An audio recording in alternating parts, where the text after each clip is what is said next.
Yana bitta narsa, ko'pchilik hozir yozib natsalar o'rtasiga urush tushirib qo'yishi mumkin. Shuna qilmanglar. Hozir men tojikda uraman, qozoqda men uraman. Unaqa bo'lmasi kerak. Все просто sport. Yana bitta narsa, men o'zimdan kelib aytaman, shunaqa Tojikistonda o'rtoqlarim ko'p. Я очень уважаю tojikskiy natsiya.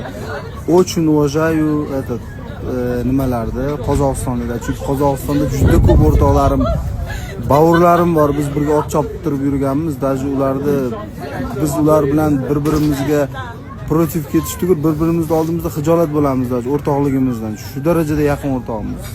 Shuning uchun kimlardir hozir menga yozyapti, uni qozoqda urishing kerak. Hech qachon bunaqa narsa bo'lmaydi. Bu просто sport. Bunaqa natsalar haqida gapirmaydi. Это вообще неправильно. Odam bunaqa bo'lmasi kerak. Просто sportlarni ko'ringlar, lekin tojik, qozoq, qirg'iz deb gapirishni bas qilinglar. Bunaqa narsa bo'lmaydi.